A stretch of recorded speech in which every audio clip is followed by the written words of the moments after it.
Alrighty, welcome everyone. I'm Teeaboo and I am here for Gosenzo-sama Banbanzai, episode 5. Wow, we're on the penultimate episode of this already. It feels so weird.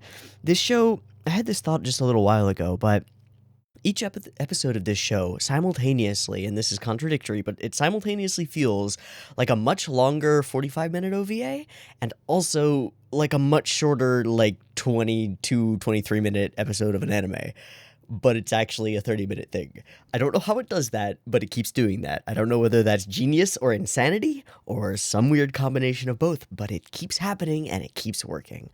I haven't been like hiding this. I've been really having fun with Gosenzo-sama Banbanzai.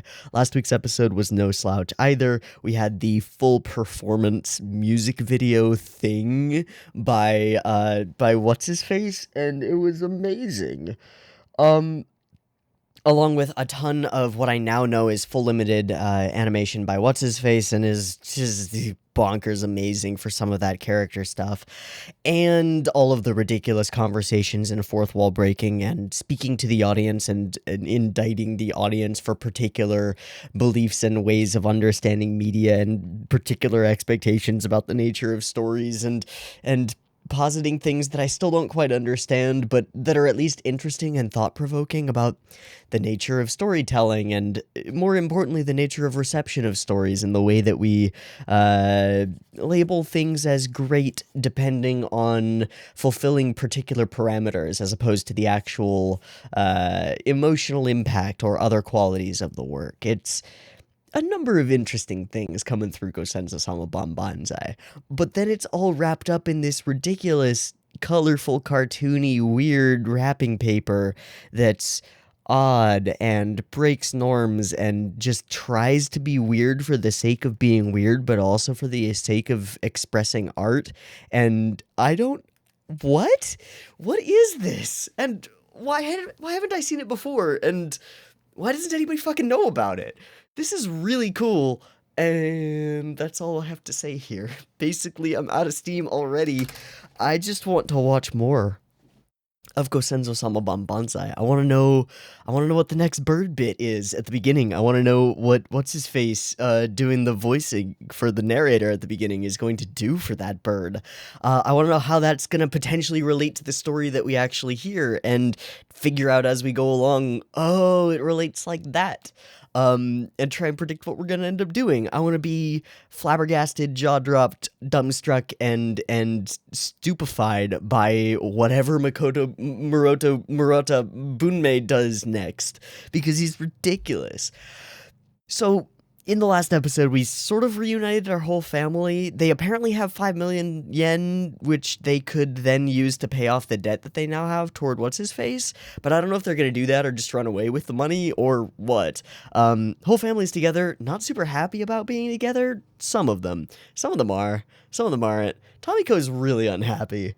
We'll have to see how that goes. But they're all back together, so any of the plot lines that I was thinking about of like, let's go follow Tomiko, let's go follow Kinekuni, let's go follow this character, don't really work. But I'm confident that whatever we do will, in the weirdest possible way. So let's watch it? I don't know, let's watch it. I've done the same thing for discussion that I did last time, so the episode 5 has been imported into my editor and I can go and access it afterward. If we want to do so for later discussion and stuff, I think that'll be good. Yeah, and I haven't had any problem with putting the picture-in-picture versions up on YouTube, so I'm just going to continue doing that. So, no pips, no timers, unless I have to change things in the future, in which case I'll just leave a space for a beep beep timer here. But otherwise, let's get into it. Gosenzo-sama Banbanzai, episode 5, let's go.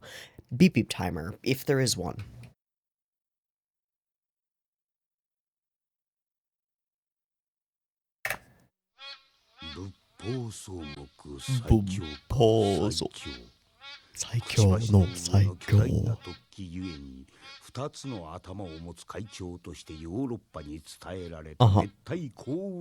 Sure. Makes sense. Okay, it's gonna be about birds and two-headedness and two-facedness. Tomiko? That's slightly sexual. Just slightly Freudian. Hmm. それはその中で育つヒナにとってやがて訪れる巣立ちを迎 Oh える my ための第 god. 二の The 卵であ little り、 playroom. サリや猛禽などの外敵から己を守る Sure, パワーチカでも yeah. あります。その閉ざされた世界に無断で接近を図る者はたとえ餌を運んできた親といえども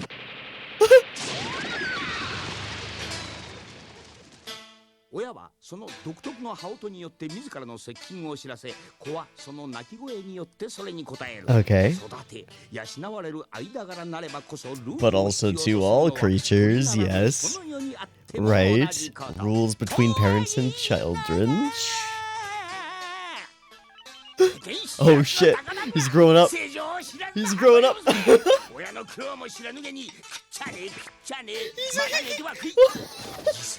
becoming a fucking NEET. いずれ芽が出る花も咲く。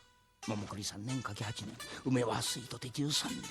鮭創設計創設案、蛍の光、窓の雪。時は流れ月は満ち、ある日途絶えた仕送りに外を見やれば巣立ちを促す母親。 Let's go. Wow, that wait. Wait. I think there was a hidden frame there, dude. We're waiting for a cut.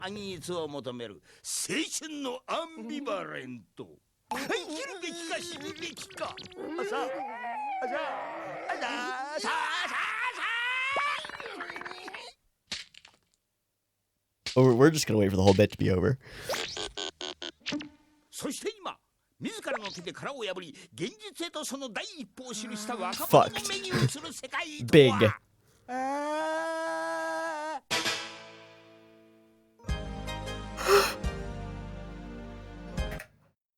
Okay. I think there was something hidden here. Hold on. No, it just looked kinda.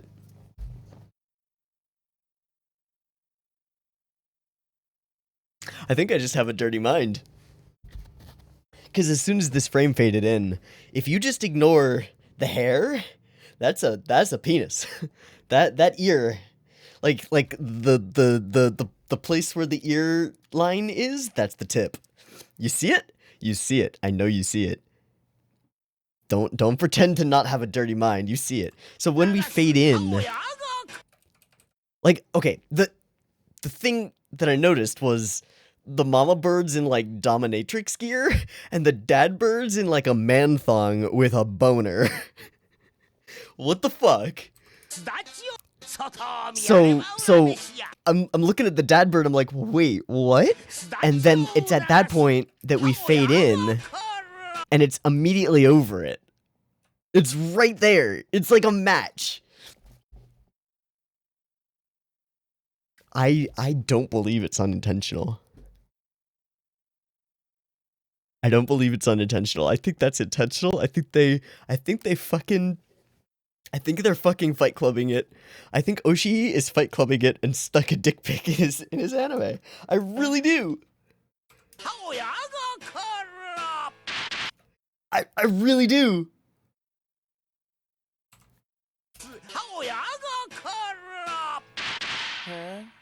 Regardless, I do think it's there. I do think it's intentional. And then afterward, we get some just nutty character animation stuff with a warpy, wavy, you know, fuckable with almost Flintstones-esque type of character design that they can really mangle and mash and mess with, you know? Oh my god. Okay. So, two-headed bird. It sounds like Tomiko to me because of the two-facedness, kind of, but I'm not sure. And then Inumaru seems like the chick to me because it goes out into the wide world and immediately ends up coming back. Okay.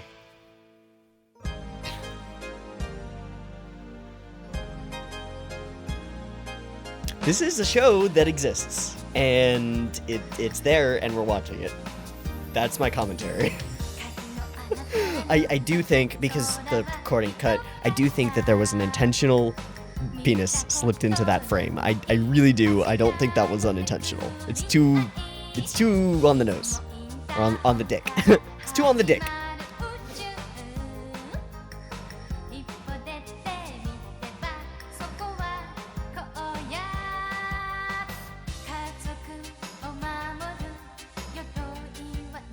I want, like, vaporwave mixes of this. It's already really close. There's not that much you'd have to really alter here. You know? This would work. Hell, why isn't this whole intro thing a, like, constant of vaporwave aesthetics? I don't know. I don't understand. Seiji Morita. Thank you, Oshii.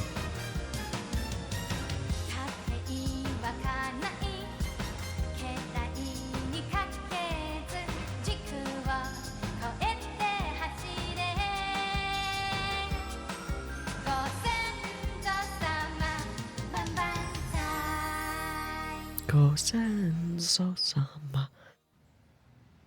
Ito-yokado. I don't know what that is. Is that a big supermarket? Department store? Looks like a department store. Oh, hello. How you doing?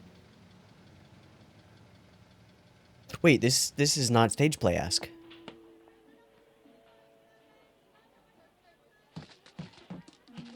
Tell me you're not shoplifting, you know. Alright. All the necessities. Is that... What is that? Oh, she likes yellow.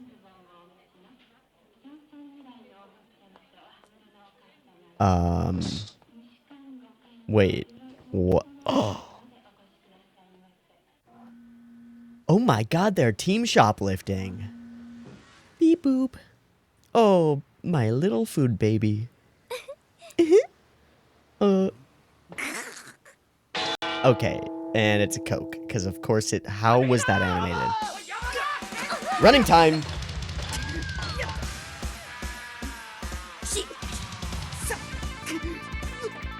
Wait...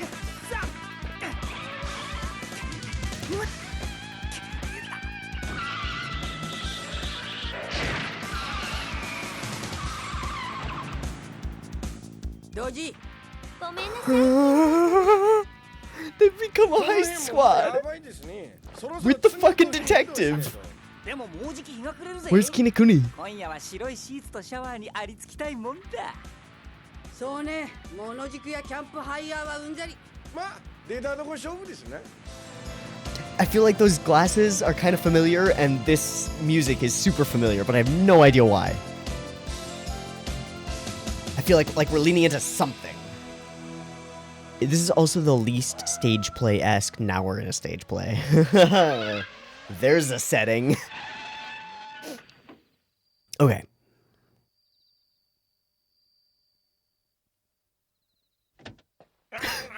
The delay! The delay! 廃業したドライブインのようですな。まあ手頃なところかも。野宿よりマシさ。ひいおばあさま？あ？ひいおじいさまを。Ah. ああ、そうだったわね。うんああ、ロコ、出してあげてちょう。 He's in the trunk? Huh? And there's the bird noise! 真っ暗だよ母さん。とにかくブレーカーを探しなさい。どこかその辺にあるはずよ。はいはいと。ゆっく。 Oh my goodness. おっと、あ、これかな。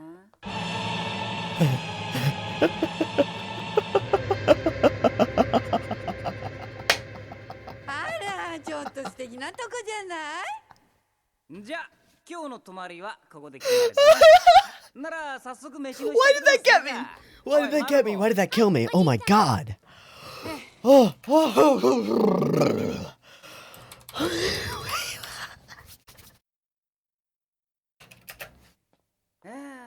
おっと、あ、これかな。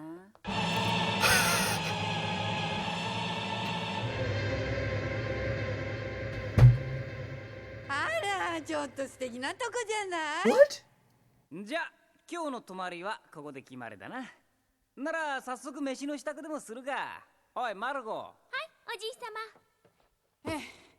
食事の前になんか軽い飲み物でももらえるかしら。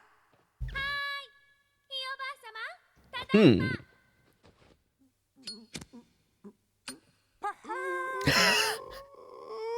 あれどうなさったのあなた。涼しいのそれとも寒いの。犬丸、確か3日前に万引きした毛皮のコートがあったわよね。やだな母さん。あれは昨日の夜食い逃げやらかした時レストランに忘れてきちゃったじゃないかよ。例の毛皮の敷物は2日前に空き巣に入ってパクってきたあれ。 How long have they been doing this? あれ虫が湧いてたんで今朝寝ちゃ Okay. いました。 And why is he freaking out? してたのよ。ダメじゃないの。あんな派手なものその辺にしてて足がついたらどうするつもりなのよ。もっと気をつけてくれなくちゃ。本当に返事ばっかりんだから。そうじゃないだろう。 Oh, okay, Kinikuni. I see. 情けなくて I なん see. かおっしゃった Nope. 情けなくて泣いているんだ。あの大洗海水浴を脱出してから2月、各地を転々と逃亡生活とは言いながら家族が一つになってさえいればいつか再起の日も来るかと。それなのに毎日が万引き、毎日が置き引き、毎日がかっぱらい、毎日が食い逃げ。 And 今じゃ息子の犬丸はマロコとの絶妙なコンビネーションを誇る万引きの he's making something of himself. お前は A real job, Dad. 犬丸たちを諌めるどころか No, she's living large. 一直線。 Yeah. これが泣かずにいられるか。あの時自首していればこんなことには。家族と別れたくないばっかりに、いやマロコと別れたくないばっかりに Just Maroko. なぜ Fuck the rest of you. 私を突き出してくれなかったんだ。そうしてくれればこんな悲惨な転落の道を歩まずに済んだもの。 Has he been acting this whole time like his hands are manacled when they're not? I'm actually curious if he's ever moved them apart.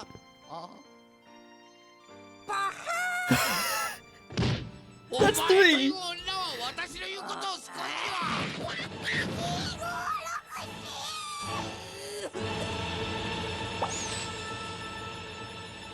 Pop!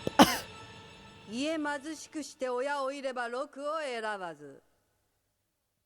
犬丸はよくやってくれてるわ。そう。正直言ってあの子にこれだけの生活力があるとは思 I don't わ know な if かったわ。 shoplifting really お前は血を分けた実の息子が犯罪者に really なったこ fits とを the 何とも bill. 思わんのか。そういうあなたはあの子が傷害事件を起こした時何をしていたの？しかしあれはマロコを守るための 家族を守るための正当な暴力の Yup, 行 this 使だ feels った philosophical. あなたがあの二人を奪い返すために Okay. 実行した金融機関襲撃と So 同じ how far does the あ justification なたを守り extend? 家族の生 There we 活を go. 守るため Okay. に万引き食い逃げ等の非合法手段に訴えることと Alright. どこが違うというの？ Now you're making a false equivalency. それにこの際だからはっきり言っておきますけど、私は家族の結束と A single necessary action caused by like being driven into a corner is quite different from continuing criminal activity because it's convenient. そういうことには何の興味もありませ Okay, んの。 no interest い in え、そういった類の観念には Ancestors 憎悪を抱いていると言ってもよろしい。制度としての家の解体と実態である家族の共同性の解体とは分別されなければなりません。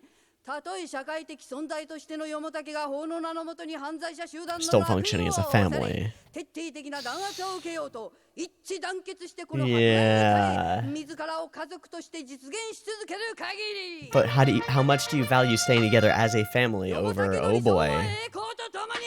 Well, glory to the ideal of the Empire. Yeah, go full red.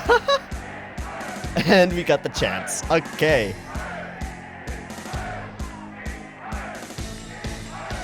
お待たせしましたひいおばあさま。あら、かわいい。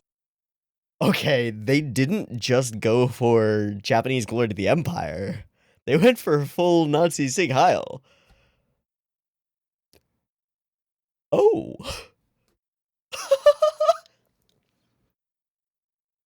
I mean, the joke works either way. But damn. Not pulling punches, are we?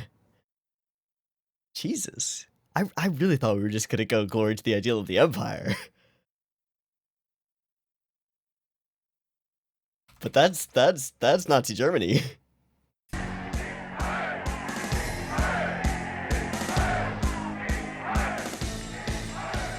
Yep. お待たせしましたひいおばあ様。あら、かわいいエプロンじゃないの。ひいおばあ様、私たち相談したんです。 Hmm. 今宵一晩、犬丸おじい Oh, 様 I'm sorry, what was that? 私がウェイトレスになってひいおじい様やひいおばあ様をこのお店にご招待したらって。素敵な思いつきじゃないの。楽しみだわ。しかしそうやってお前がマロコを家族の一員として認めてくれたことだ Now け that you は mention it, 私 I'm の not sure I 罪だ buy that. ありがとうタミコ、礼を言うよ。たとえ招かれざる客であれ、他者は時にこれを受け入れなければその家族に未来はあ It's り an ませ odd ん。 change of heart. ある日、息子に伴われた見知らぬ娘に母と呼ばれる。男の子を産んだ母親の宿命ですものね。I mean, I guess. It's kind of different in this situation, but okay. なんだって？ Huh? マロコは犬丸の嫁じゃない。犬丸の孫だ。私たちにひ孫だぞ。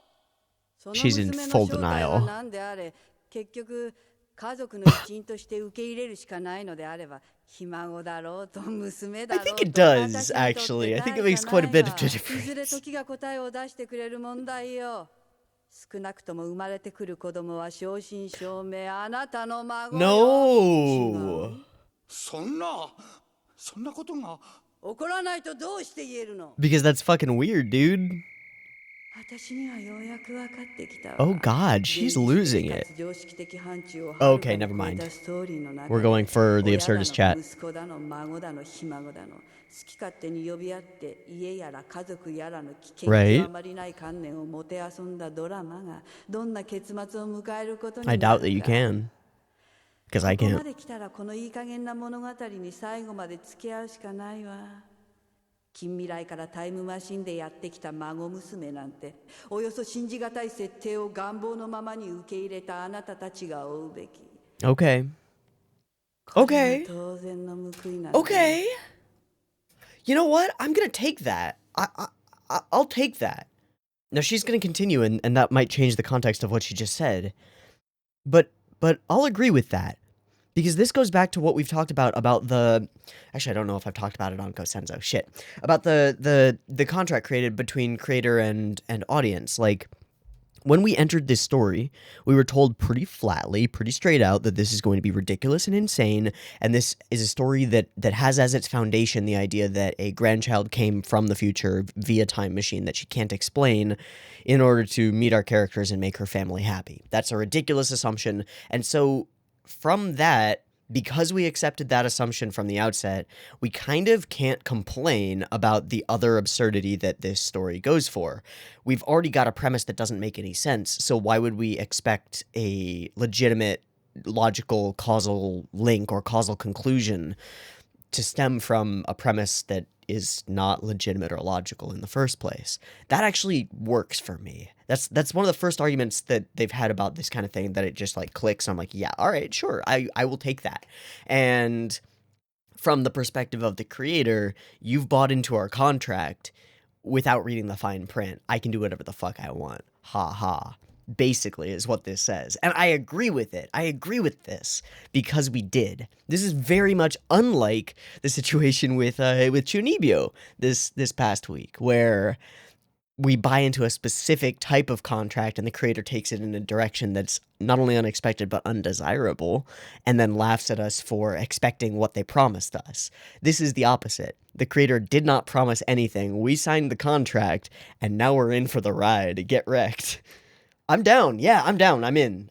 Yes, absolutely. I didn't question an unbelievable story like that. Now it is my duty to follow it up and continue on this path, regardless of what ridiculousness comes to bear. 100%. Absolutely. I fully agree.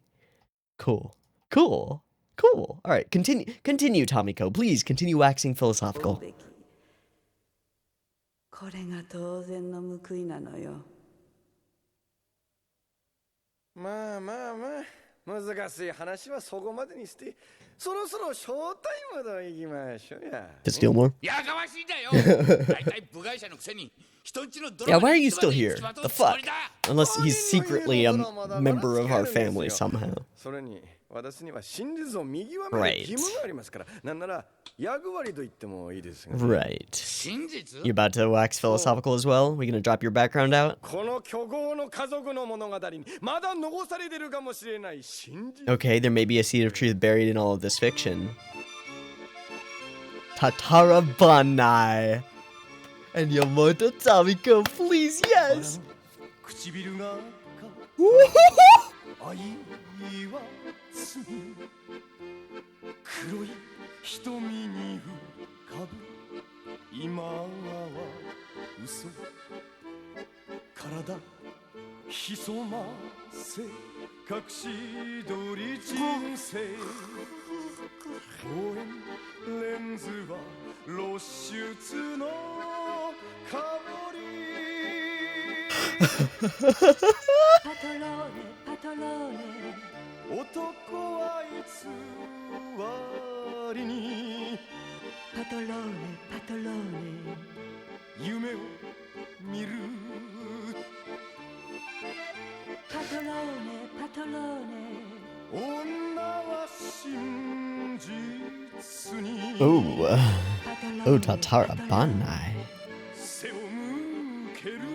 Oh, Tatara.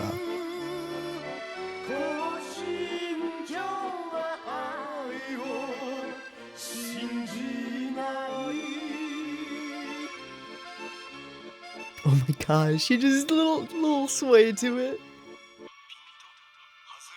Who is that? Is that who I think it is? Please tell me that's who I think it is. Oh my god, oh my god, oh my god. Oh my god, oh my god. Please, please. Just this scene. This scene is perfection.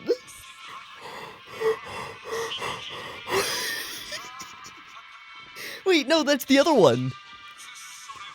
That's the Yakuza. パトローネパトローネ男は被写体にパトローネパトローネふと燃える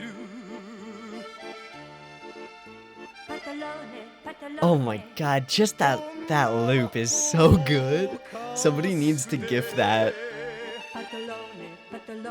It's so good. Just as like a little dance. Oh my god, together, yes.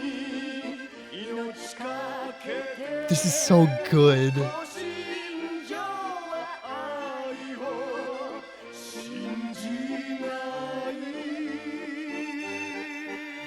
Alright, waiting for interruption. Oh, wow.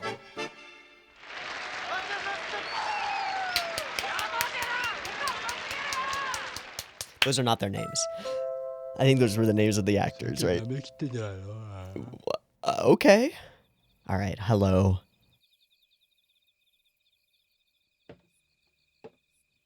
Wait. 人生という舞台には決して書かれることのない2つの場面がある。 Are there now? それは己自身の誕生と死の瞬間。 Okay. 誰がそれを見ただろう。忘却の彼方に埋もれた生誕の記憶。 No one can observe the death of the self. Right. Okay. I'm with you. 人が目撃しうるのは常に他人の生と死であるに過ぎず、自己の存在は不確かな生と死の途上にあって、絶えず不安にさらされ、そのドラマは完結を無限に遅延されている。それゆえにこそ人は物語を追い求めるのだ。 Oh, that's where we're going with this. 発端と感動の終幕を、始まりと終わりを。始まりがあって終わりがある。資源から終末へ。アルファからオメガへ。少年は少女と出会い、少女は少年と別れ。昔々あるところに幸せに暮らしましたとさ。人はただそれのみを求めて今日も物語に付き合い続けるのだ。善意の聞き手として尊大な観客として、そして知らずその物語の登場人物として演出家として。Oh my god. 時にあざとい演出によって展開の単調さを支えつつ、ただひたすらに終幕を目指して、あるわけもない絵空ごと、あってもいいような世話話、話にならない弱いごと。これが物語と呼ばれるものの正体なのだ。必然という名の因果律によって完結へ向かう物語の形式、劇的なるものの力。Again on format. 物語にあっては決してあり得ぬ発端と終幕こそ人を魅了してやまぬ物語の本質なのだ。そして悲しいかな、人はその人生を物語の渦中に置いて生き Right, constantly a player and then an observer. 誰もが踏む家族という名の初舞台から。Okay. なんという皮肉だ。終幕を目指して演じられるべき物語がいつから始まりいつ終わるとも知れぬ血縁の場を舞台として幕を上げねばならないとは。しかしであるならば、その物語の意のあらゆる物語の最終的なそして思考のテーマとは、実はその物語を終わらせることでなくてはならない。強引な設定で始まり手詰まりを重ねてきたこの物語が The goal よ of う the や story く is 終 to 幕 end を a 迎えよう story. としている今、 But not こ today. れに引導を渡せる者は私はそう、様々な役を演じつつも Wait. 常に破壊と宿命のライトモチーフを背負って登場し続けた私を置いて、 Wait, are you more than one person? 風よなれ、雲よ走り、混乱を極めたこの物語に終止符を打つべき最後の幕を上げろ。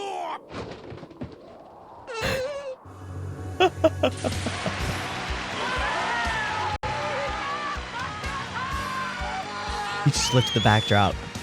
We finally see the audience. The fourth wall broken from the... すみません。今日はもうおしまいなんですが。なかなか見事なアドリブだが、それを受けてる暇はない。 Oh my god. He's just not taking their shit. He's just walking on stage. ドライブインに潜伏中の犯人たちに告ぐ。君たちは完全に包囲されている。無駄な抵抗をやみ、武器を捨てて、 But he's doing it within the universe of the play, still. And now we pretend that it's still more than a scene. やはり今夜のうちに県境を越えておくべきでしたね。どうする母さん、打って出るか、それとも籠城に持ち込むか。 What's happening? Like in a meta sense, what's happening? こんなことになるなら We're simultaneously in a play and not in a play. What? ご主人、 Please stop playing your role. もはや体制は決した。よもたけは今や袋のネズミ。自首して出ようが徹底抗戦を図ろうが逮捕は時間。 Okay, will they reject the trappings of the stage play and break out of the audience, out of the theater? やだやだ、そんなのやだ。だがここに第三の道が。この窮地にあって家族の名誉を守るただ一つの道が。あんたにしかできんことだ。 Oh boy. これであんたの最愛の家族を What? そんな。何をためらう、何を I mean, このまま愛しい家族に生き恥かかしてほか。逮捕されれば軽くて10年。一家の柱を獄中に残し、一足先に出所した家族にどんな未来がある。再び転落の道を歩ませるぐらいなら一層。今ここで。Jesus, man. Fully puppeting him with the sound effects. 旅子犬丸、マルコ、わしと一緒に死んでくれ。 Backing up, backing up. 父さん、死ぬならあんた一人で死んでくれ。わしもすぐ後を追う。あー一つ先に行ってくれ。犬丸一歩前へ。父さん、俺を撃つなら撃て。 Okay. だが一つだけ言っておきたいことがある。なんだ。あ、ユホ。 No way. どこ They all hit him.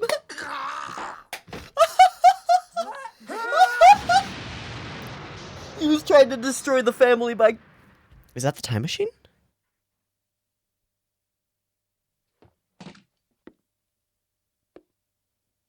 By breaking up their bonds and forcing the father to shoot them with a fake gun? Or doesn't it's not a real gun because it's a stage play? It's a prop. It's a prop. It's a prop. Of course it is. Wait, her voice is very different. それをこんな馬鹿げた展開で終わらせてしまって本当にそれでいいの？真に偉大な結末は常に予定調和でなければならない。 I disagree. そのための伏線だった。 No, it didn't. その名のみ語 I mean, られていながら it did. 未だ姿を現さぬ男。この Uh. 物語を根底から覆すはずだった最後の登場人物。 Alright, hit me with it. それは私だ。 Okay, please 私だっ explain. たんだよ、マロコ。 Please explain. 父様 What? What?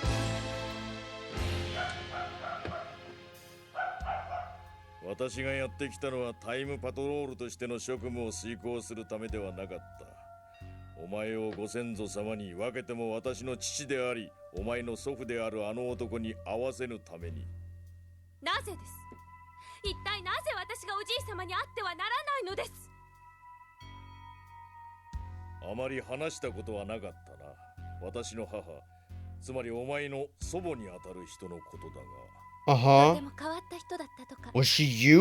犬丸おじい様もまだその方には出会ってはいらっしゃらない。出会っていたのさ、とっくに。 Oh, この物 fuck. 語が始まった時から。 Oh. 母を知る人は言っていた Wait, そうだ。 but ある how? 風のように Wait, 現れ what? この竹に破壊と混乱をもたらし、私を生み、そして唐突に姿を消した。まるで遠い国から訪れ、そして帰っていく旅行者のようだったと。その人の名が判明したのは、お前が生まれた翌年のことだった。それは悲しい暗号だった。私は私自身の想像を恐れ、 So Maruko そし is ていつ her か own 訪れるであろう grandmother? そのためにタイムパトロールを志願 But it し had た。 already happened. And now you've killed your whole family. 私の名 threw me は under a ヨモタ bridge. イ犬丸。父の名は犬丸。父の父の名はキネクニ。そして母の名はヨモタマロコ。はじめまして母さん。あなたの息子の犬丸です。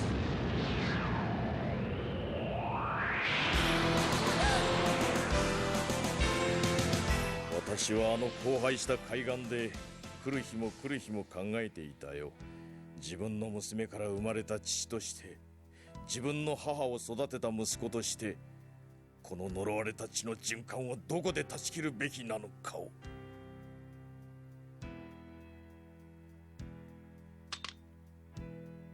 お父様。さようならマロコ。さようなら母さん。撃つ前に一つだけ教えてくれないか。 Confetti. 今お前の中に私はいるのか。最後に答えられぬ謎を What? これで終わりよ。 What? ご先祖様バンバンザ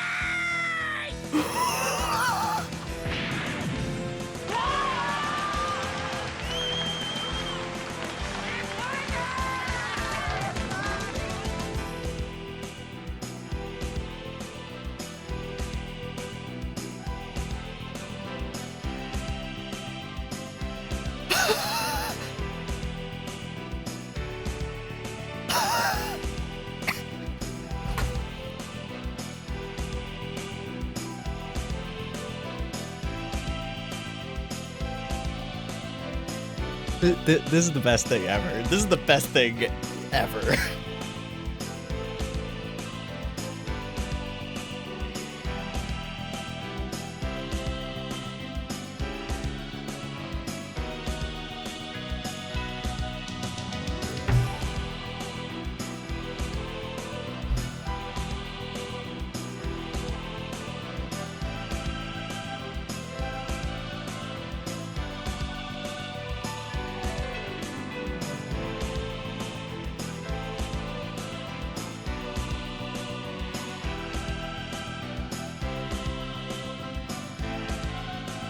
Okay, so are you telling me that Maroto Bunmei, Tatara Bannai, and there was one more, I think, are all the same person? And he's actually, and he's been, the whole time he's been, Wait, no, not Tatara Banai. He's the detective guy. The other dude. No, I don't want to know. I don't want to know. I don't want to know. I don't want to know. I just don't. I don't want to know. I don't want to know. I don't want to know. I don't want to know.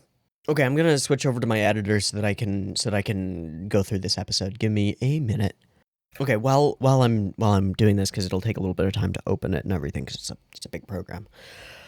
Whoa. First of all, really enjoyable episode. A lot of little bits and pieces to it, of course, as usual. A lot of really cool little animation moments that I didn't pause for most of them, just because I wanted to do them all at the end.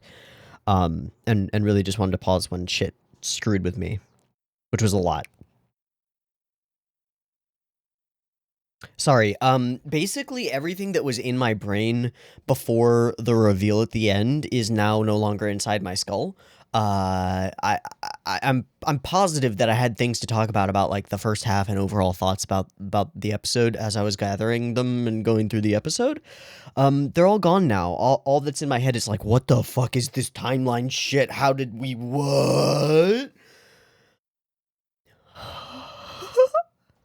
What a reveal. That was so well done. Okay, the scene where we cut to the outside and there's the dramatic musical swell for the Coke sign comes on. Oh, the scene where they're singing inside, and it's such a classic thing to do. Like this would be in like a imagine a Clint Eastwood film, right? Clint Eastwood film, the bad guys think they've won, they're in a saloon together, they're singing their victory, and then we cut to the outside, and there's Clint Eastwood in his long overcoat with his hat, standing silhouetted against the light of the saloon, and he just hears them from inside, and he puts his hand on his side, and he's like, all right, we're going in, and he walks in, and he blows them all away. That's kind of the vibe that we had there. The whole like musical duet thing. First off, as a song, was really enjoyable. I really liked it.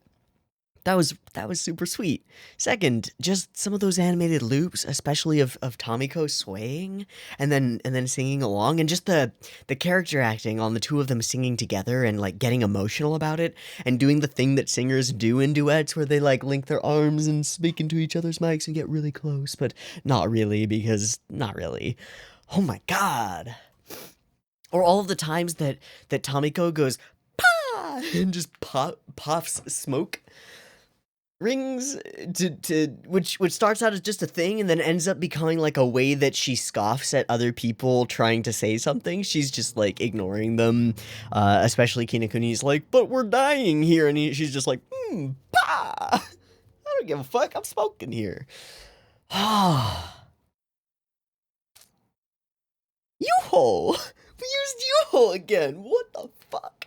And then there are the conversations about viewership and stories, and there are two of them, and they're different, and one of them clicked and the other one didn't, but we'll get there.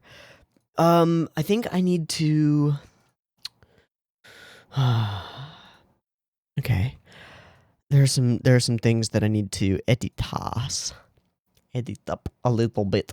Alright, I think we're good to go. I've got it all loaded up and all the subs are edited and stuff. I had to do some stuff with like the track style because when I like rip the subs from the track, they don't keep the styling that they have, so I have to add like a border around them so that we can actually see them because they look like shit otherwise. Anyway, took a minute, doesn't matter, I'll cut it out so you don't even have to worry about it. We begin with the rhinoceros hornbill of the order Korak. Okay, king of the forest, and it builds a vagina nest. I'm actually gonna look up hornbill nests just to see if they look like vaginas. I don't know. Hornbill nest. Nope, they're round. Nope, the orifice is, oh, they sometimes do. Okay, some of their nests do look vagina-y. Okay, never mind. Some of them are round, some of them are very vagina-y. Alright, you know what? I kind of thought that maybe this was some artistic license, just because I know that like woodpecker nests and stuff usually are like a round knot in a hole in a tree or something that's dug out. So I was wondering, because this is a little on the nose. The particular shape of it, like it has labia.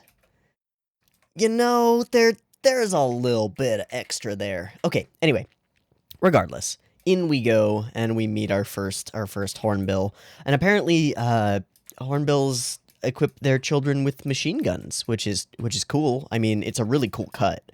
This is just fun to me. Why not? Screw it. Okay, and we do very clearly okay, it's like a beak. Sure. All right. Unique flapping sounds, blah, blah, blah, blah, blah. And then the hornbill baby becomes an adolescent and grows up and is forced to leave the nest. Now, we focused on this for a bit. I'm just gonna capture the frame. So, at this moment, the parents are weird. The mom's dressed weird. The dad's dressed weird. Immediately where the dad is, like, where the parts of the dad is exactly where we sort of match cut to this character's ear and stuff, and I really think that this is meant to be phallic. I really do. I don't think it's unintentional. It might be, whatever. And then a cool cut of a bunch of crazy character stuff. Okay, great. And on we go. Moving on to the OP, which is amazing as usual. It's just good. And we open. So, we are shoplifting. That's what we do now. This is just fun. It feels very different as an intro because, well, we're shooting it like it's a show. We're shooting it like it's a crime show or a TV show or like a normal anime. We're not shooting it like we have a static camera position on a stage play. This is different. Like, we have a camera inside the car. We have a camera inside the shelf of the store. These are filmmaking techniques. These are not stage techniques. It feels very dramatically different because of that. So, on we move. Find a thing. Slowly reveal. I think this reveal as we go along that they are working in tandem to shoplift is wunderbar. I think this is really, really wonderful. And out we go with the baby. And there's a bit of a foreshadowy thing here, isn't there? That the two of them will emerge together with a child, but it's not really a child.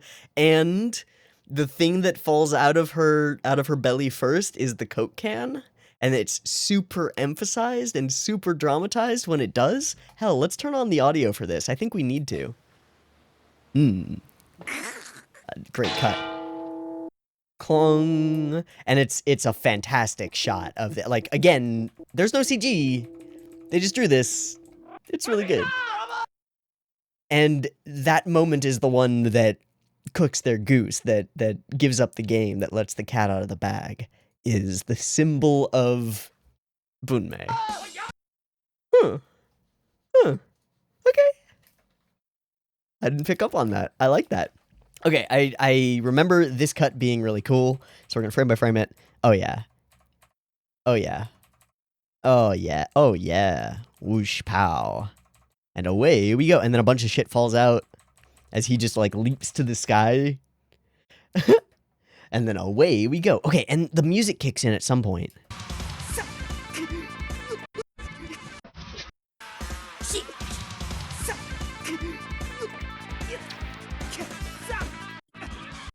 Feels so particular. Also, just this whole running, jumping cut is so good. It's just so good. Also, the vehicle driving and the camera tracking it from above. Also, not a thing in a stage play at all. Requires a camera, requires a helicopter or a crane to make that happen. So it's impossible. Oh, geez, this is something. There's a reference here, and I don't know what it is. I imagine that there is, like, a Japanese equivalent of the Dukes of Hazzard or something that is what we're going for. There's, like, a TV show that's this, but I don't know what. I love the moving, like, stuff in her glasses. I don't know what it's supposed to be, really. It's just, like, movement and cloud shifting in a loop, but it's really cool. And I love that when she turns her head to like look down, and we can kind of see through her glasses then. Yeah, so we see, like, there's hair over most of her eyes, but then we can see the little bit of her right eye. And we sort of exposit what they've been dealing with in the process until we enter this location, and the more standard feel begins. So we're just gonna hide out here. Oh, the delay! I'm just gonna let this play. Because...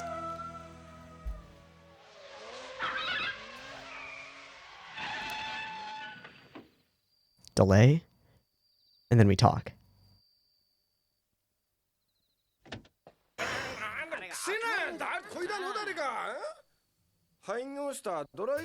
But they're not, like, starting mid-conversation?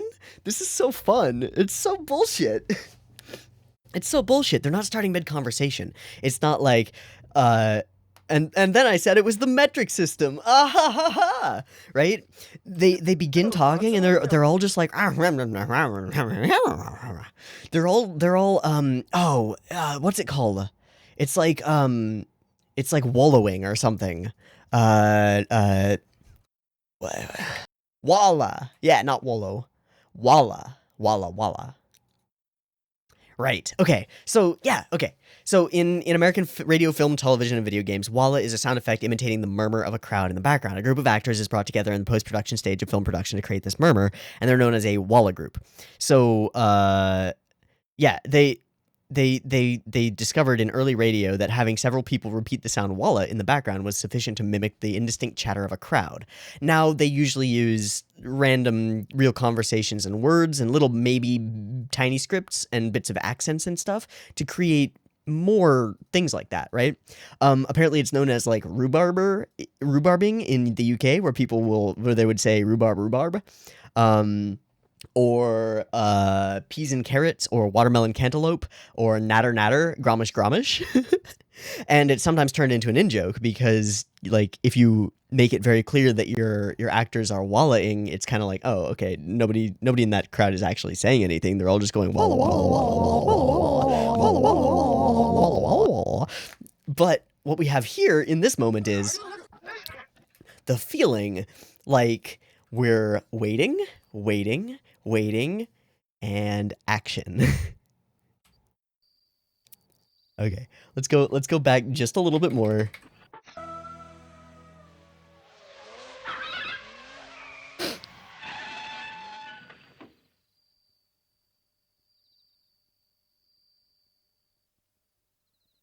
Action.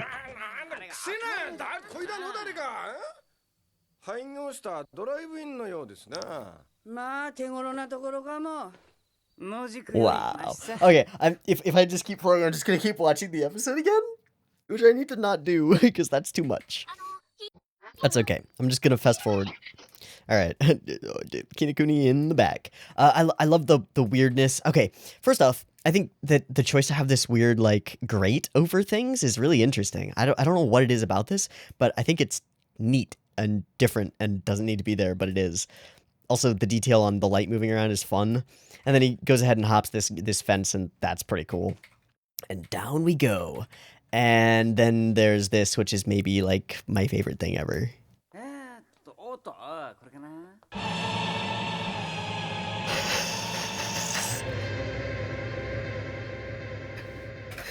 it again is pushing into the like there's a looming threat and it's Murata Bunmei, right? Which I totally didn't pick up. The big bad, the big character that's gonna come in and change everything. Coke. What? Oh my gosh. Okay. Stage play entered. Alright, demanding as fuck. And he's like whoosh, whoosh, wrapped around her little finger for sure. Okay. This first one is just so great. It's because it's just one frame from there to there.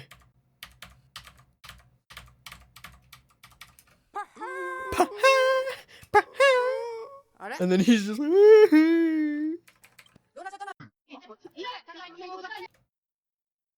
we got a coat. Give him a coat. Give him a fucking fur coat. Oh, we left it behind to pay for dinner. Give him that rug. Give him a free rug.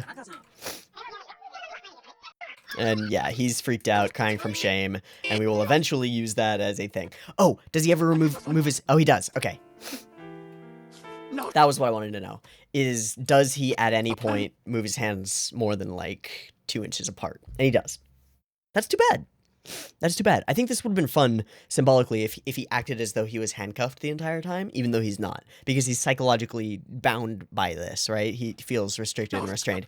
And we could even use that as an element, like once Moroto Bunmei starts like talking to him, or even better, once Moroto starts like puppeting him, he pulls his arms apart, releasing his shackles. That could be really cool. It's unfortunate that it's not here, but could be very fun. Okay, so exposition, all we do... Okay. Aha! Okay, but this time she doesn't make a sound effect for it. It's just him whimpering. They chose a particular portion of his... to use at the exact same time that they would have used the actual sound effect of Tomiko going, Baha! But instead it's him crying. Okay.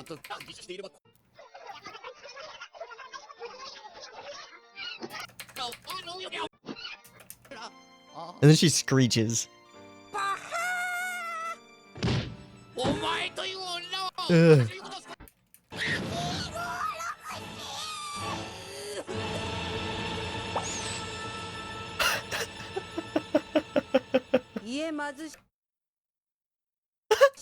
Okay, so her argument ends up being basically the status quo is okay, we're surviving, we're doing well. What we're actually doing to do that is irrelevant because we've already established that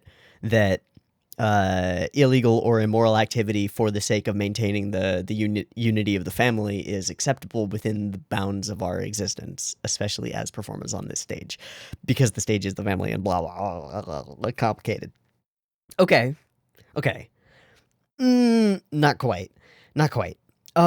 I think that most of us would probably say that there's a moral difference between a starving person stealing a loaf of bread so that they can eat and survive one more day, and a person who actively chooses, with other options in their life, to be a professional thief. There's a pretty significant distinction between someone who's living at large by being a criminal and someone who is a criminal out of necessity. Now, the law doesn't necessarily provide for that kind of a distinction, but there are provisions in sentencing for, like, extenuating circumstances, especially in petty crimes. So there's a bit of a false equivalency going on here where she's saying, listen, the things that we did that were bad because we were super backed into a corner, or in particular, what she's doing is saying, Kinokuni, you robbed a bank for $5 million because you were fucking desperate and freaked out and shit. That gives me and mine free reign to go steal anything that we want anytime that we want, so long as it's for the justification of keeping the family together, which is a weak justification because that's not the sole route to doing so, right? Like, we could all get jobs and keep the family together, but we're not because shoplifting is just convenient right now. So, okay, Tomiko, sure. And other things like Inumaru is doing well, okay, but you're ignoring the idea that he's a fucking criminal. He hasn't actually amounted to anything. I honestly didn't think he had the skills for living. Well, but does shoplifting really count? Does that work? And he's not even that good at it because he needs the whole team around him and they almost failed. So yeah, and honestly, I feel for you, Kinokuni. I'm with you on this one. I love the expressions that she makes every time he interrupts her, or any time that anyone presents a counter argument. It's like, oh, how dare you? How dare you argue with me? It's so fun and weird and scary. Right, and what were you doing? Right.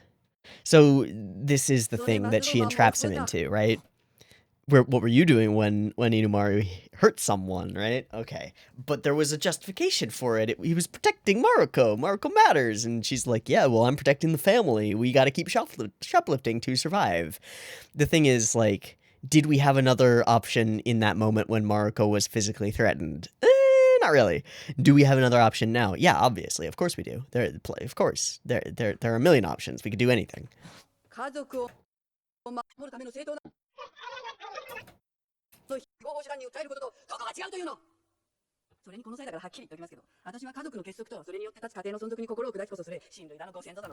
This whole cut is so nice.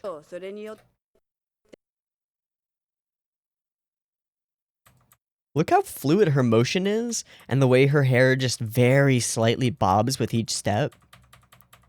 And the slowness of her turn, the accuracy of the, like, fabric shoulder. And the fact that she's got really complicated, solid body objects in her hand, the glasses and the pipe, two of them in weird orientations that, like, the glasses aren't fully folded. It's got one like ear thing sticking up and the other one down. It's awkward, but she's moving it around in frame when she really doesn't need to be, just because the animator probably fucking wanted to and maybe wanted her to gesture for emphasis.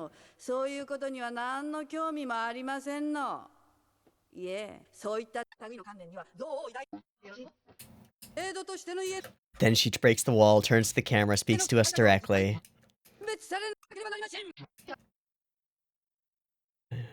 Uh-huh.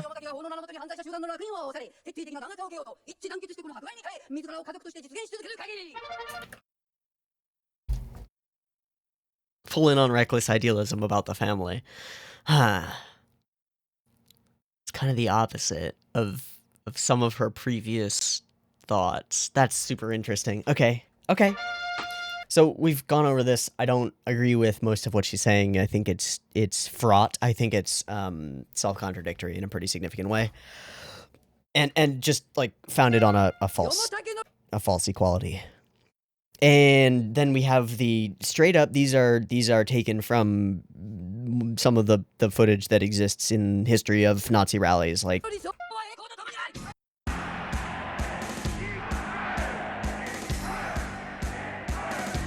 yeah.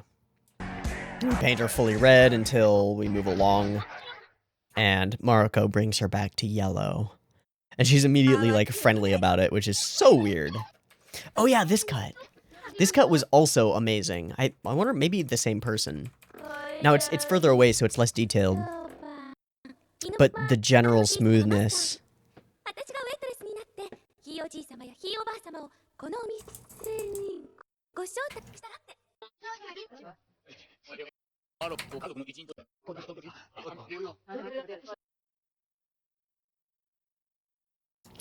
And it's at this point that we go ahead and discover that Tomiko is still fully in denial about the possibility that Mariko is actually her relative. She is accepting her as a member of the family solely as a potential mate for Inumaru, and will consider her calling her mother solely because she's convinced that she's going to marry Inumaru and have a child.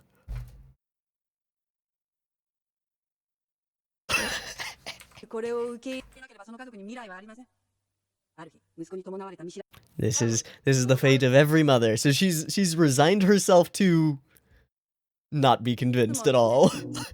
Wait a second. You still really think? Oh shit.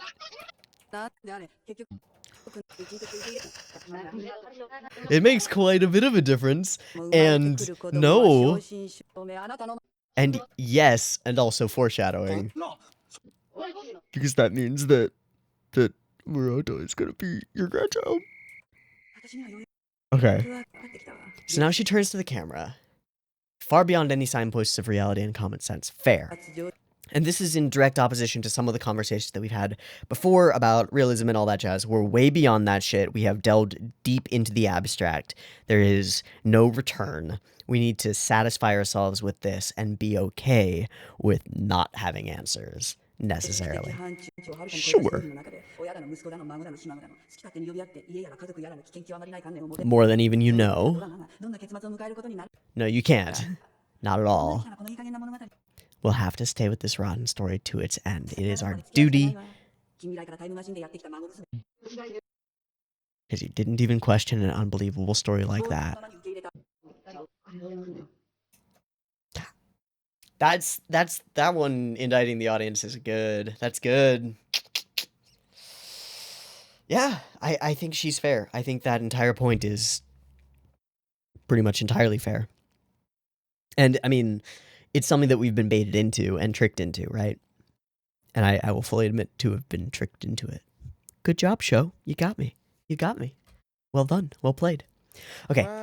Moving along, and now we switch. My duty to find the truth. That is my role in this. The truth that this fictitious family might still carry. And here's the song. This is fucking awesome.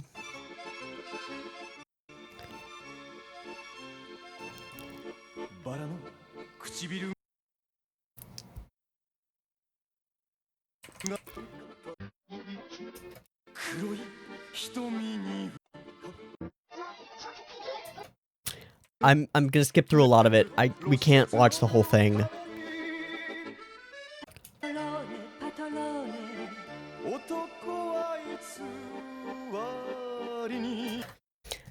I'm gonna do the same thing again. I know that it won't come up, but I'm going to anyway.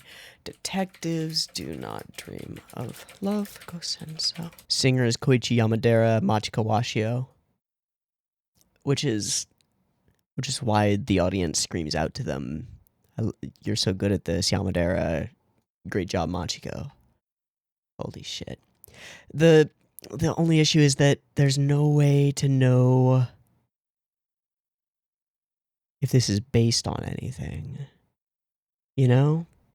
If it's got any deep similarities to anything in particular, or I don't know, man. I don't know. Okay. Fine. Patarole. Alright, where does she start to sway? Yeah, this whole thing.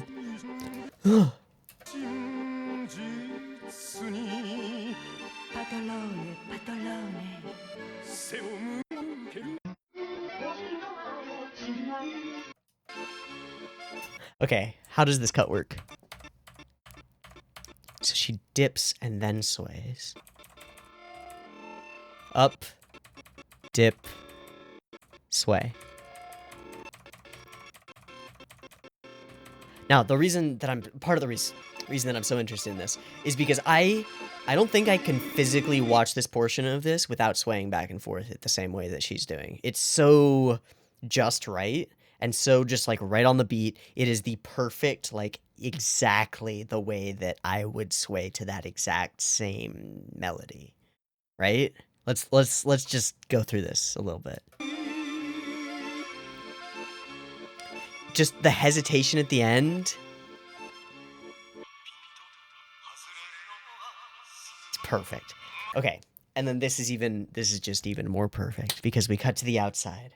He's got the red under his cloak, so we know who it is, but we don't. The coke above. It's been foreshadowed. The music spilling out from within.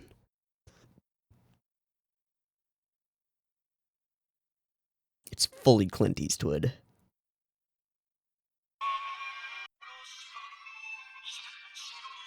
But this isn't the interruption. We let it play.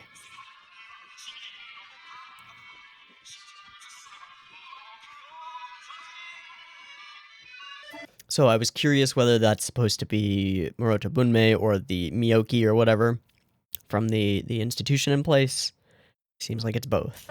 Because he does say, I, the character who have played many other characters, right?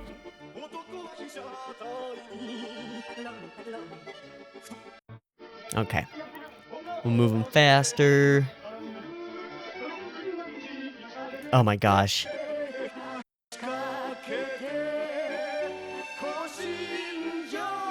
I just want a loop as a GIF of any portion of that's loopable. Oh yeah, and that cut. Super far away, but it had like so much flow to it. It's on ones. God damn. So yeah, Machiko, you're super. Yamadera, yeah, you're too good with that song. And they are. Okay, so he says stop looking down on society, so stop thinking yourself better than society, which makes sense for them being like, we're better for being on the outside. Maybe. Yeah, alright. And he enters the stage. He also flashes the audience, I think, twice. 2 scenes that are never shown, birth and death. This is actually a really interesting conversation about, like, existence and stuff. Yeah, we could say that essentially nobody remembers their own birth as far as we're aware, and effectively nobody remembers their own death because you're dead. Whoops. We can only witness scenes of others' lives and deaths. And so there's this void in understanding, this lack of comprehension of the most important elements of the story, the beginnings and the ends, right? According to him, we're taking his all the things that he posits as fact and building off of his assumptions, right? Because we're trying to explain his second layer assumptions, which are that yeah.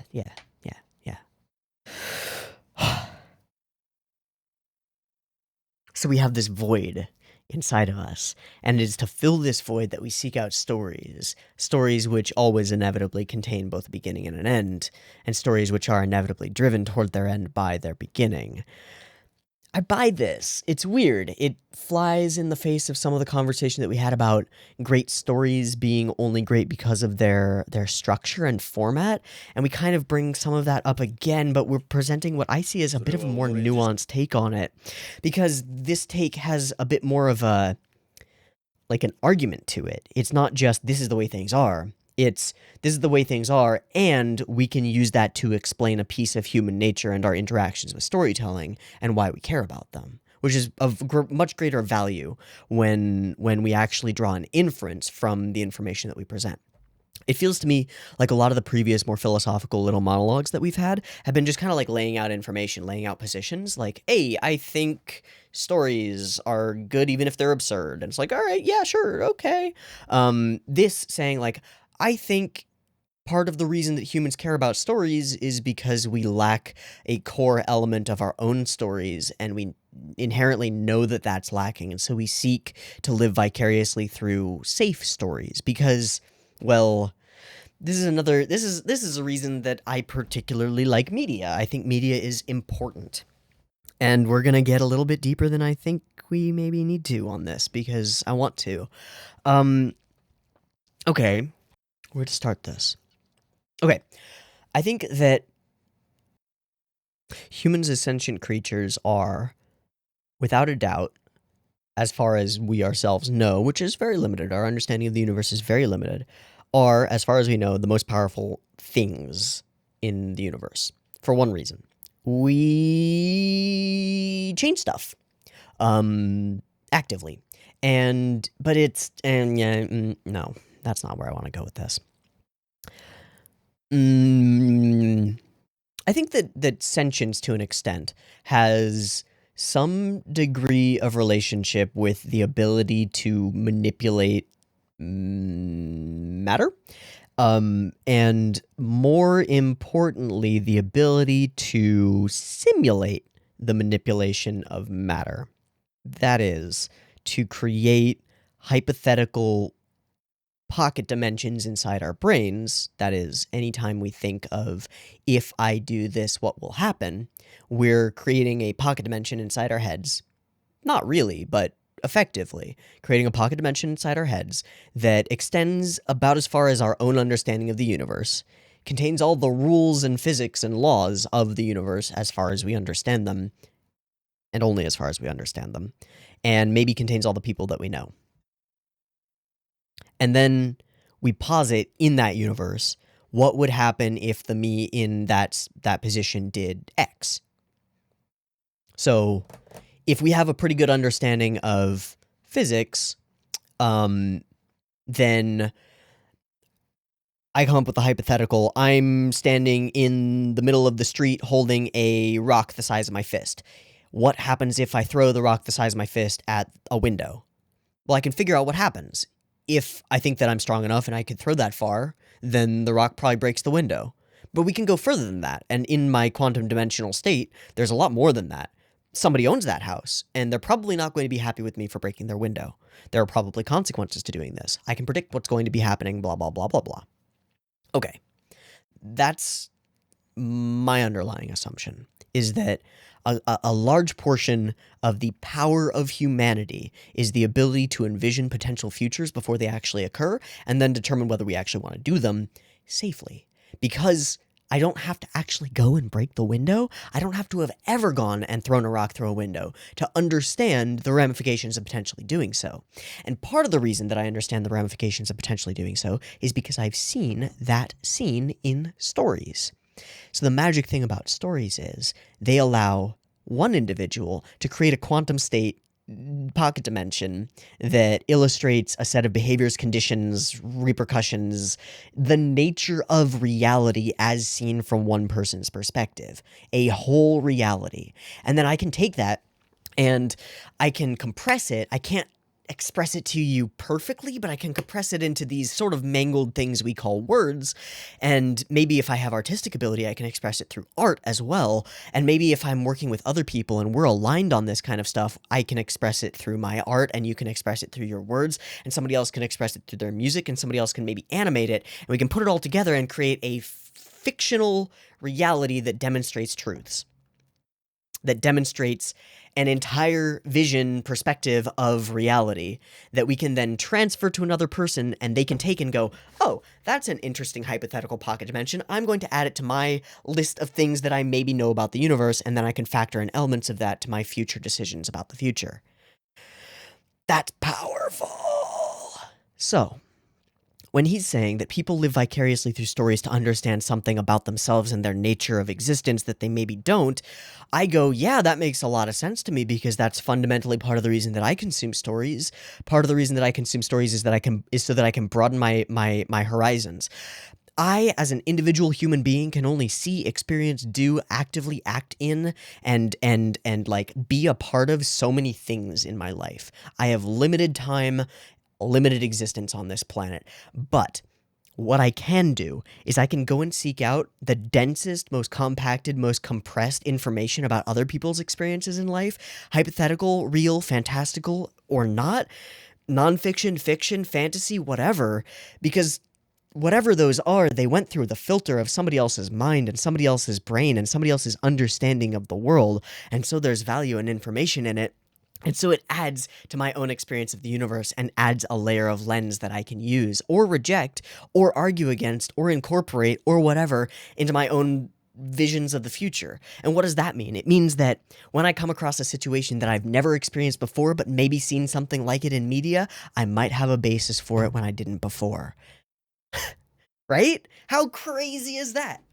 Because I've seen The Sandlot, I've got ideas about hitting a baseball over into somebody's yard, even though I've never hit a baseball over somebody's yard in my life, ever. Swear to God. Any number of things. And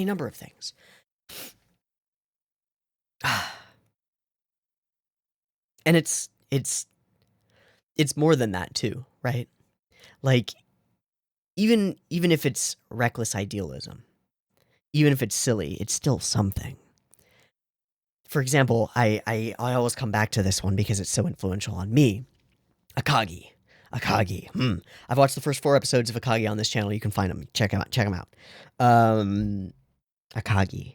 So there's a scene in Akagi where this character, Akagi, is playing chicken with a bunch of hoodlums. He has to they're driving cars toward the edge of a cliff, and he floors it. And the other people think he's just gonna brake, right? But they're cheating. They're gonna jump out of the car, and they've like maneuvered their vehicle so close to him that he can't jump out of his car because of the way that Japanese cars are like on the right? So he can't jump out, but they jump and roll. He floors it toward the edge of the cliff. Boom. And goes over. No hesitation. Why? Because there are rocks scattered at the bottom of the cliff, and he knows that if he hesitates and brakes, he'll hit those rocks. That's like the most influential scene in my life. It gave me so much. It gave me these theoretical ideas of when you're in danger and when you feel like if you don't give your all to something, you're going to hit rock bottom at the bottom. Push. Throw yourself off the cliff. Jump into the deep end. Go for it. Is it something real that I saw? Yes and no, but It's real enough that it influenced me. It's real enough that it changed the way that I made my decisions when I posited a hypothetical to myself and was like, do I do this? And by this, I mean this channel, this thing that I've been doing for a long time now, and it keeps working because I fucking floored it to the edge of the cliff. That piece of fiction changed my decision making, changed the way that I related to my life, changed the way that I observe myself and think that I can change the world around me. Stories are valuable. So, just that little tidbit from this character saying we need stories to fill holes in ourselves, to live vicariously through them and understand things that we cannot. I want to just expand that out to be like, yeah, that's right on the money, and even more so than the characters know. That's good stuff. Okay. I think logically this is also solid. Sure. I don't know, maybe. Definitely.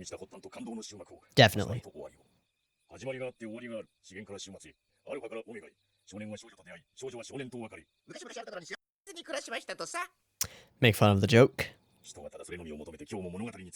That is why they still follow stories. Unknowingly, they play roles in them as producers. This honestly reminds me a lot of Kirin. Gotta mention that. And yeah. Okay.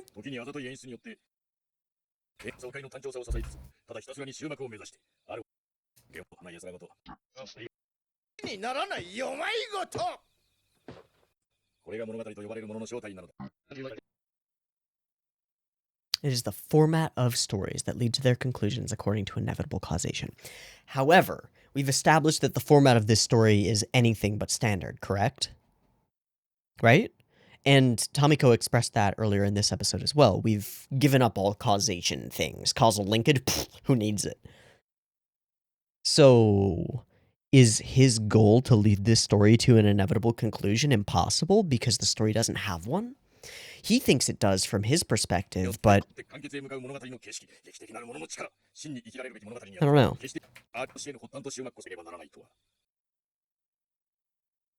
Okay.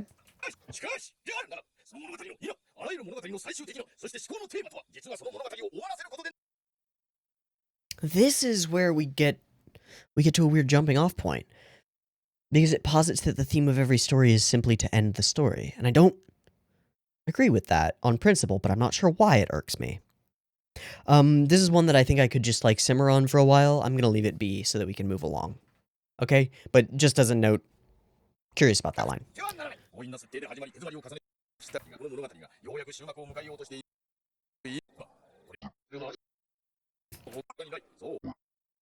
The one who has played numerous roles throughout. Always carrying the leitmotif of destruction and destiny. Coca-Cola.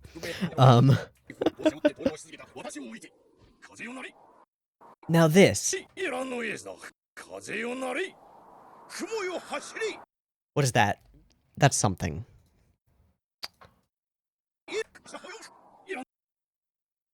Howl, wind, dash, cloud. Rip.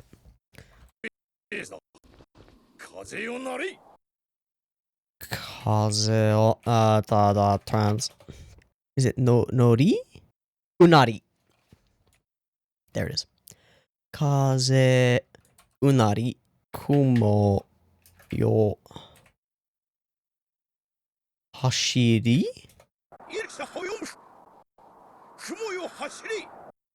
Yohashiri? I don't know. It feels like it's like something that like a common writer or someone would say. You know?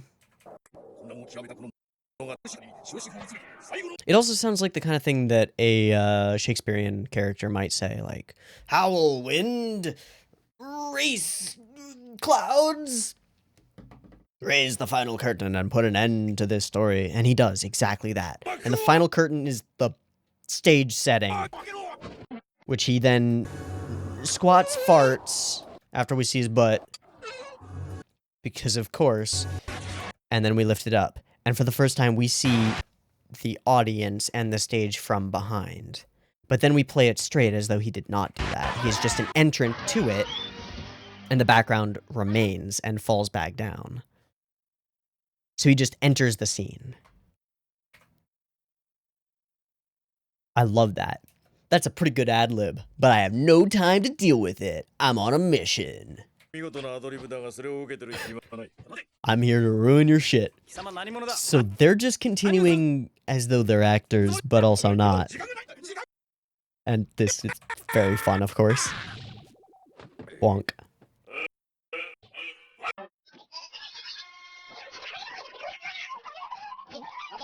Okay.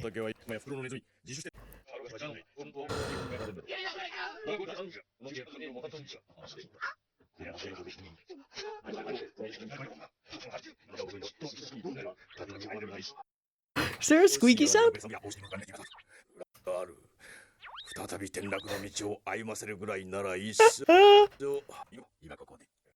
End it all. Just like this.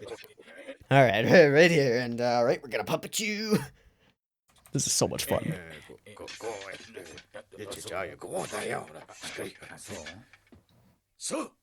Alright. Leave you be. Sneaking away.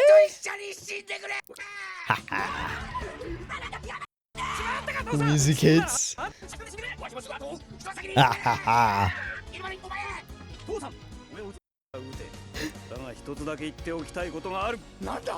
Huh? Boom, boom, boom.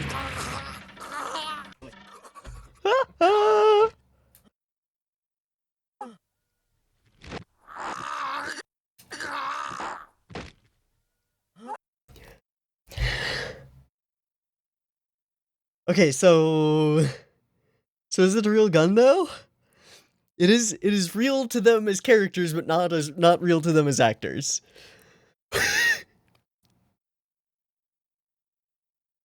So everything that's going on is simultaneously occurring to the actors and the characters, and both are as real as the other. Okay. Just break down that boundary. And then I assume that the thing that drops from the sky is the time machine. Like, what else would it be?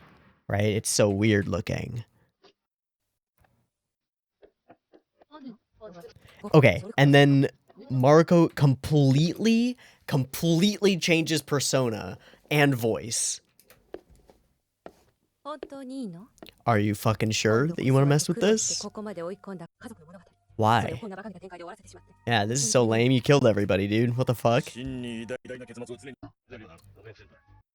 Must be executed. Only if you put stock in plans. And then that has things to do with, like, going back and changing the future. He's inevitably a self-insert into the story. Did the story really change when Mariko arrived? No. No. The alteration here is him. He's the alteration. The loop was static. The loop was static until his arrival. He's the new factor. Yeah. Yeah. Because, okay, if we assume a reality where Muroto Bunmei, or whatever he is, never returns home, then Mariko comes back, maintains her family, apparently weds Inumaru, has Muroto Bunmei has a daughter, that daughter is Mariko, onward and onward, loopity-loopity-loop. It's only because Muroto Bunmei went back and tried to stop that anything has gone wrong, isn't it? Now, she threw the family into a bit of chaos initially, but that was part of the story that he told. That was part of the expected story, right? The only person who's been rewriting the play, who's been altering anything, is Muroto Bunmei from the beginning. They're all playing out their roles except him. He's the only one who's actually really, like, self-determined.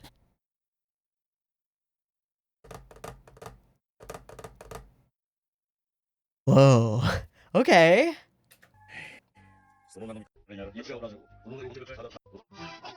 I'm him.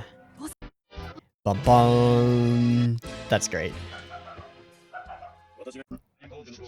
So wait, what was it? I thought it was the hair reveal, but I think it's actually the eye reveal. Isn't it? It's the eye reveal that matters. That's weird. Okay. She's you. At the beginning of the story.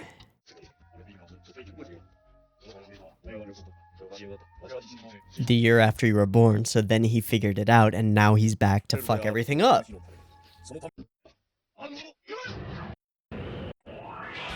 That's such a dope reveal.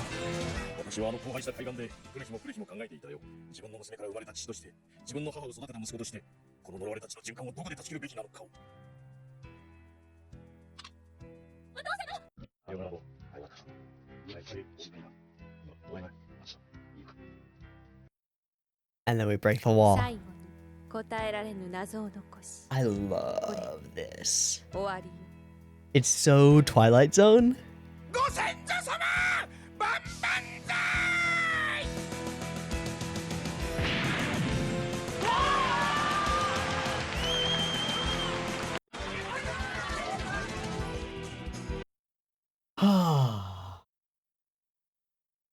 I love the reveal. I love the little moment with Mariko at the end so much, where she's just like, and so you'll have to wait till next week to find out.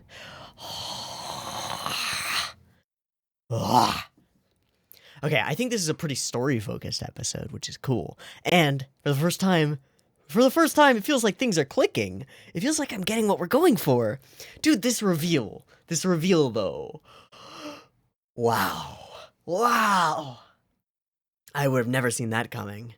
I feel as though I've been strung along this entire time, and I am happy about that fact.